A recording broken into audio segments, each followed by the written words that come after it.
I'm J-Mac. And I'm Nathan. We're high school seniors in Dallas, Texas.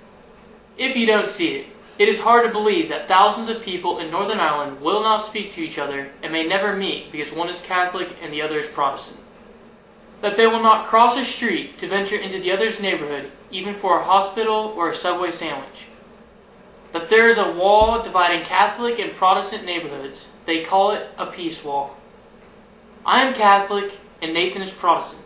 I had to see this for myself, how religion could create such a divide. I worked with Reverend Bill Shaw to create a project to work with his youth group at the 174 Trust. We decided that we would spend some time with the youth group providing mentorship and teaching the boys baseball, a non-political sport. This is our story about our amazing summer experience with a great group of boys in baseball in Belfast. Part of my story, you probably heard it, that I was 17 before I met a Catholic, and this is before the Troubles. And that was before the walls went up. So I'm growing up in the 60s. I grew up in an entirely Protestant community. I went to school. So friends inside school, outside school were Protestant. And that's still more often than not the case. In more affluent communities, there's a degree of mixing, although there's still segregation to a large degree. But these kids that you met, I mean, they genuinely would not have known anyone from the other side, because they go to different schools, they play different sports, they socialise in different places, and with these kids with limited means, the street still is where they hang out. Their time in school, out of school, is spent with their own community, and that's why prejudices grow up and why they can be sustained, because they don't meet the other.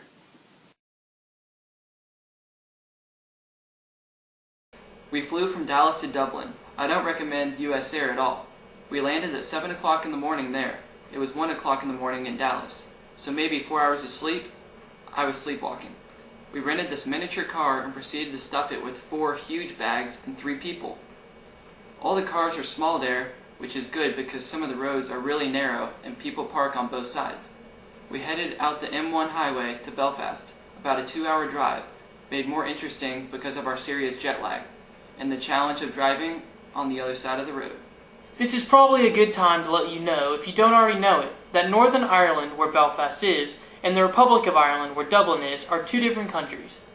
You see this first on the highway signs. In the Republic, the signs are in both English and Irish. Then, when you cross into Northern Ireland, they're just in English. The other thing we realized right away was the euros we got at the airport for a snack don't work in Northern Ireland. We stopped for breakfast over the border and had to use a credit card because in Northern Ireland, which is part of the United Kingdom, they use pounds for their currency.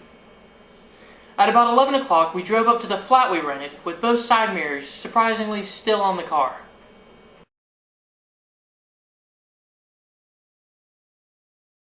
If you've never had the chance to live in another country, even for a few weeks, we highly recommend it. It was a brilliant experience, as I say. We loved the Irish accent and are still trying to use it. They talk really so fast it sometimes sounds like a different language. Nathan never really got the hang of it. It sounds more like an Australian accent. That's not fair, eh? My accent's bloody brilliant. The boys in the youth group were the best. They were always upbeat and funny. They have a great spirit and lots of energy. We really did not know what to expect, but we fit in quickly because these kids are just like us in many ways. They love their cell phones, their music, Facebook, and Xbox, just like us. But they're really crazy about their KFC, Coca-Cola, country music, believe it or not, and of course, their football. One of the best things was learning how they have different names for things than we do, like something that is small as we. A roadway, rotary, or traffic circle they call a circus. An apartment is a flat. They call cookies biscuits. Gas is petrol. Oh well, they call that an arch. They call their french fries chips, and they call chips crisps. They say holiday instead of vacation. They call their parents mom and dad. Their Gatorade is Lucozade. Oh, and 2 of our favorites. Their takeout is takeaway, and they call their trash rubbish. You know there are a few names they use that really make more sense than ours when you think about it. And you probably already know they call their soccer football. How much time is your foot really on the ball in our football? An elevator is a lift. That is what it does, right? They use toilet and they think our name restroom makes no sense at all, and they are right.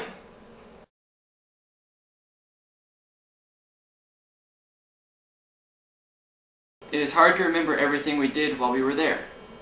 The average temperature was about 65 degrees, so it was cool, which was a relief from 110-degree Dallas weather. Bill Shaw, the director, drove the group everywhere in a minibus. We swam inside and also at Port Rush in 50-degree water. It was freezing. We went to an amusement park and rode rides. The bumper cars were the favorite. At Port Rush Beach, there's this giant sand dune. We had a blast climbing it, then running down. It was hard not to fall. The first boy down, Madden, did a faceplant in the sand. Then we all started coming down. For the next week, the boys made us replay that video of Madden face-planting 100 times. Don't fall on your face! Oh my gosh. It really hurts! Everybody come down at once! Go, J-Mac! J-Mac!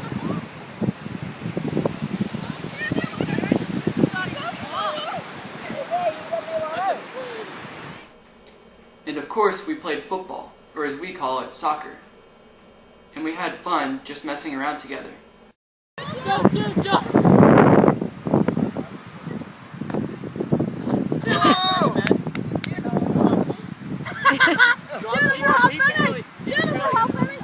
No, Johnny Mac, you're gonna hurt yourself. Okay, you're gonna hurt him.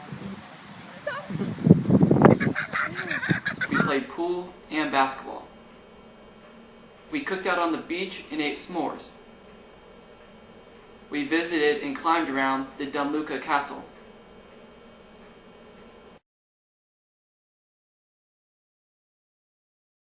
We ate lots of KFC.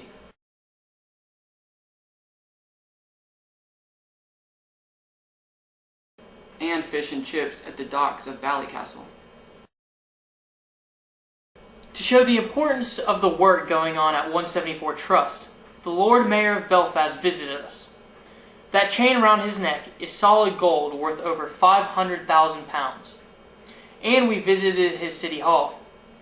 Also, we met with the U.S. Consul General. He is like a mini ambassador to Belfast. We had a little time off and played golf at Hollywood Golf Club, which is Rory McIlroy's home course. And we visited the Troubles exhibit at the Ulster Museum. And saw where the Titanic was built.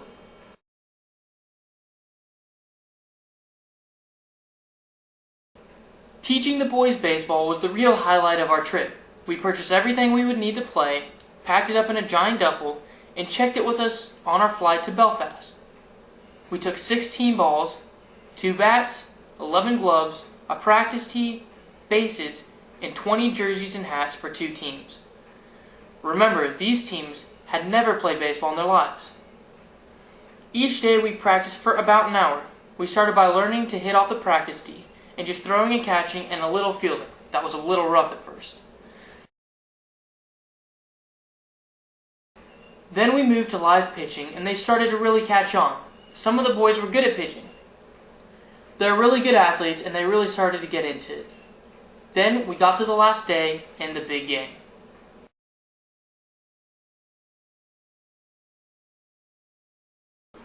Game day had the best weather of the trip. We picked our teams. I was coach for the green team, and J-Mac coached the blue team. Reverend Bill played catcher for the first half of the game, and then Trevor Ringland, an ex-rugby star and someone who devotes much of his time to moving things forward in Northern Ireland, came to watch the game and jumped in to catch the second half. We attempted to have all of the players introduce themselves. They were a little embarrassed. My name is Christopher, number 5, now 15. My name is Craig, and number 10, and I'm 14. Number 8, and I'm 16. My name is Jordan, I'm number 7, and I'm 13. I'm Michael Ellis, and I'm playing number 3 today, and I'm 13. My name's Mouse, and I'm number 9. Hi, I'm Stevie, and I'm number 10, and I'm 13. Hi, I'm Chris Ramad, and I'm playing number 4 today, and I'm 16. Hey, I'm Chris, and I'm number 3. And how old are you? 16. The game could not have been better, and it ended up in a 12-12 tie. Good coaching, right, Nathan, if we can brag a little? Some great hits. Some solid pitching. Good job, Michael. Run! Mike! Go, go, go, go. Run.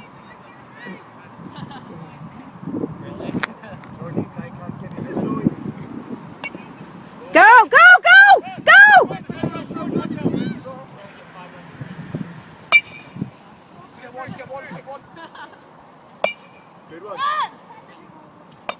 Good hit.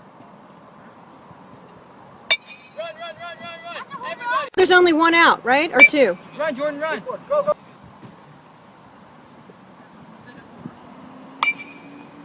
Good hit. Whoa. Good friendly competition among friends. And lots of runs scored.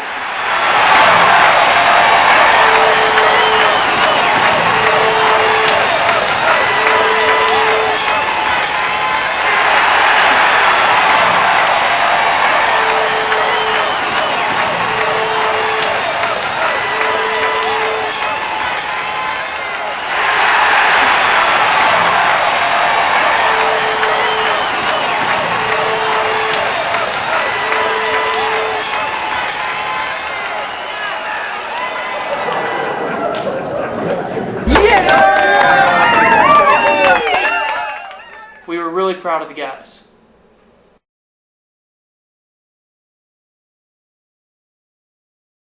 To explain this whole situation, I will try to condense over 15 centuries of history into a few minutes. To start with, St. Patrick is credited for spreading Christianity, which at the time was Catholicism, across Ireland around 400 BC.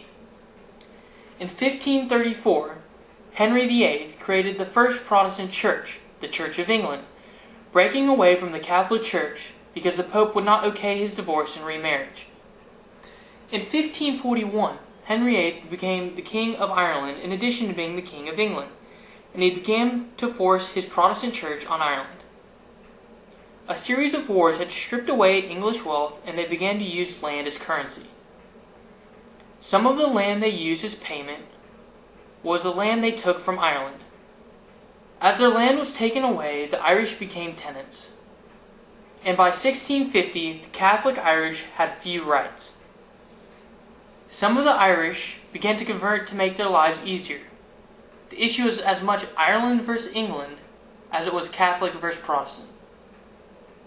A pivotal event took place in 1690 at the Battle of the Boyne. King James II, the last Catholic king of England, battled his own nephew, William of Orange, a Protestant, for the thrones of England, Ireland, Wales, and Scotland. The battle took place on Irish land.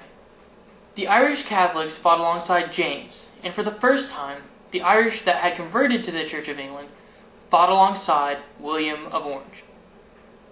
William of Orange was victorious. The Protestants won, and the Catholics lost. This battle took place on July 12, 1651, and is today a much celebrated day for the Protestants in Northern Ireland. Massive bonfires are built and lit with parades of marching bands still stirring up the emotions. With the Protestants and the British in power, Catholics for many years were oppressed. They were poorly educated, had limited job opportunities and unfair rents. They lived in poverty by any standards. Then, between the poverty and the potato famine in the 1800s, over 1 million people died and 1 million people more left the country, which reduced the population by 25%. This is when my great-great-grandfather was forced to leave Ireland and come to the United States for his survival. The unrest started becoming more organized in the 1900s on the Catholic side, with a political party, Sinn Féin, and with a military force, the IRA. In 1948, after many attempts to secede from the British control, Southern Ireland, partitioned from Northern Ireland, became a separate country, the Republic of Ireland. This was great for the Catholics in the south, but a huge problem for the Catholics in the north. The British then, in their wisdom, thought, well, we'll divide the island, and those that want to be British can stay in the northeast part that became Northern Ireland, and those that want to be Irish will remain in the Free State, as it was initially called, and later the Republic of Ireland. So from sort of 1920 to 1969, there was a sort of stalemate, and the people in the Republic got on with their lives, largely ignoring what was happening in the north. The sizable minority in the north who were Catholic always resented the border, and always had that desire and that aspiration to be part of a reunified Ireland. The Protestants, who were the majority in Northern Ireland, were quite happy for the status quo to continue. Then, in the 1960s, inspired by the civil rights movement in the United States, the Sinn Féin began peaceful protests which after several years turned violent on Bloody Sunday in 1972. With the emergence of civil rights across the world, particularly in the US in the 1960s, Catholics in the north thought, well, we're going to demand our own civil rights. So civil rights movement was modelled on Dr. King's, and they started marching, peaceful protests that were suppressed by the state. The police, as it were, as an agent of the state, and basically 1968, 1969, that civil rights movement and the protest around it on both sides just erupted into violence. Armed police confronting armed terrorists, as the state would have seen it. And in an effort to bring or restore law and order, the British government sent in the army onto the streets to initially, ironically, to protect the Catholic community. Although again, the circumstances changed within a very short space of time, and the British Army, as it was termed, came to be seen by the Catholic community as the enemy. And really we were then into our troubles, which lasted right through until the main ceasefire in 1994. This began 30 years of violence and terrorism. Many Catholics and Protestants were killed, many were imprisoned. To protest poor conditions in prison, hunger strikes resulted in the death of 10 Catholic IRA members. They are revered as heroes by the Catholics today. The anniversary of their deaths are still honored, and many have murals painted on houses in their honor. The Northern Ireland Troubles, as they're often referred to, began sort of 1968, 1969. Peaceful protests were being met with physical force. The protesters who were demanding civil rights, primarily for Catholics, but I think for the entire population, were becoming increasingly frustrated and being met with violence from the state. Certain people attached themselves to those marches. Stone throwing gave way to shootings, and then the British Army came on the scene to restore law and order as they saw it, and they became a target for a re-energised IRA, Irish Republican Army, that saw themselves as defenders of the Catholic community and also the main force to meet and confront the British Army and the police force. And 1970s in particular was a particularly violent time. Every day a bombing, a shooting, sometimes a lot. So city centre premises were frequently blown up with car bombs, van bombs. Members of the security forces became targets, and they themselves inflicted a fair amount of pain on the wider community. So we were engulfed in what some term a civil war. but most people refer to it as the Troubles. There are various attempts to reach a political settlement that might restore peace, always framed around the idea of some sort of power sharing between the two main sections of the community, which is Protestant and Catholic.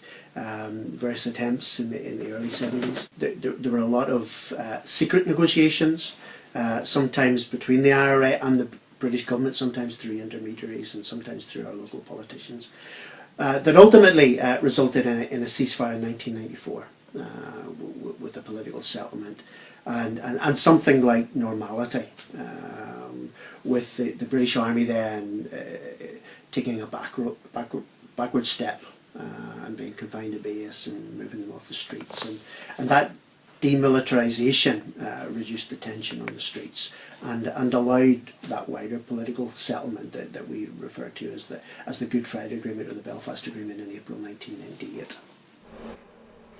Bill Clinton and George Mitchell, his economic envoy, helped to negotiate peace talks that led to the Good Friday Agreement in 1998.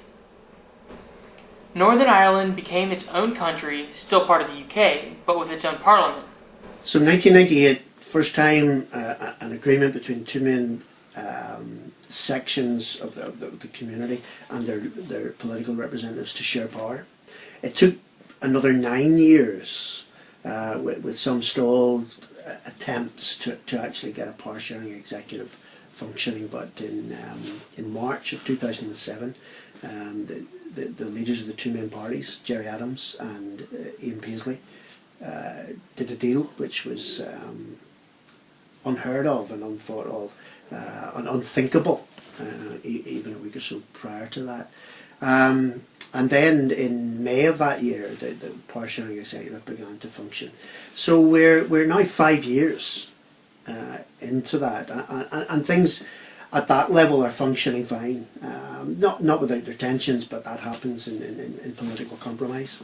But we have a power sharing executive between Sinn Féin and the DUP, and then the other, I suppose, smaller parties playing their own role, but primarily the power sharing executive between DUP and Sinn Féin, with Peter Robinson as the leader of the DUP and Martin McGuinness as the deputy leader, but First Minister. And that's working. I think that's working. Politically on the street, things are generally are fine. Around the time of marches and times of commemoration, the tension that is never too far below the surface, I suppose, in certain respects and in certain communities, can erupt. But generally speaking, things are incredibly better than they were, certainly when I was growing up. This new parliament has representation from the Catholic side, the same theme, and the Protestant side, the DUP. After some difficult initial years, the parliament has just been effectively working since 2007. Only 5 years. So in government, even though it was Adams and Paisley did the deal, in government you had Ian Paisley, who had sworn for like 40 years that he would never sit down with someone from Sinn Féin, even someone from the Nationalist community, sitting in Parliament with Martin McGuinness, who played a leading role, as I've said, throughout the course of the Troubles. So the impact of that, the importance of that, the significance of that cannot be underestimated. Signs of progress are seen by the visit in 2011 by Queen Elizabeth to the Republic of Ireland for the first time since 1911. Her Majesty the Queen visited the Republic of Ireland, the first reigning monarch to visit that part of Ireland since Ireland was partitioned back in 1920. A historic visit where she was met by the President, President McAleese, in a number of, I suppose, historic meetings. There was one particular speech, she started the speech in Irish, in Gaelic, and I vividly remember President McAleese going, wow, and the camera focused in on her as the Queen, the British Queen, spoke in Irish. Now that was an incredible moment that was captured on camera. And just in July this year, she visited Northern Ireland and actually shook the hand of the Sinn Féin Parliament head, Martin McGuinness, currently Deputy First Minister of the Parliament.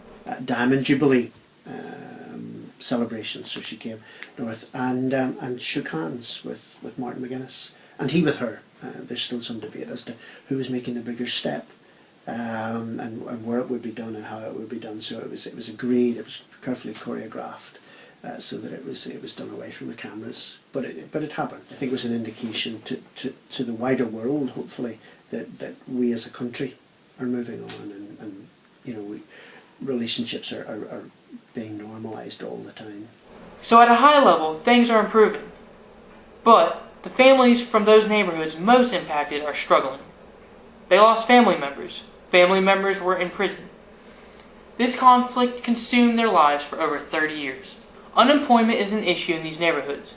There's a staggering teenage pregnancy rate, serious problem with alcohol and drug addiction, a high suicide rate, and still some in these neighborhoods have yet to meet someone or talk with them from the neighborhood across the street. The walls are still up. Organizations like 174 Trust and people like Bill Shaw are providing interfaces to help promote peace and reconciliation and pave a better future, especially for the youth in these neighborhoods. The mission of the 174 Trust in what is still a divided community, physically divided, is to bring people together, to build peace and promote reconciliation, and in that context transform our city. I was fortunate to be appointed in 1998, just 3 weeks after the Good Friday Agreement, as it turns out, as the director. And I took over just after they'd moved into these buildings vacated by the Presbyterian congregation, with the challenge from my management committee to get people using the buildings. They weren't quite sure how they were to use them, but just get them used and develop some sort of a strategy. Our earliest mission statement in my time was framed around the concept of helping local people to identify and meet local needs. So we committed ourselves to partnering individuals and groups to meet particular needs, whether it was a social function or something more urgent and more demanding, and very quickly people began to respond. I think once they were reassured that we weren't trying to convert people, and we made it clear that our role here wasn't to proselytise. We were and remain a Christian organisation, and that's our motivation, but it's not what we do. So we're now at the stage where we have a suite of buildings that are open 7 days a week, 365 days a year, for a whole variety of needs, from preschool, after school, special needs, youth work, through to AA meeting every day, senior citizens who have a dance, Irish language school, alternative education, and the list goes on. And it's all available on our website. We learned that we are all pretty much the same. We all like the same things: girls, Facebook, sports, music, and Xbox. If we can just spend time together, we can learn to let differences fade and the similarities create opportunities for a new future together. This summer, the boys learned to play baseball. We learned a lot more. Going back to May 1998, when I started here, I met a group of guys who had climbed onto the roof of the church halls to get a ball, they told me, but they weren't really, it was just an excuse to go climbing.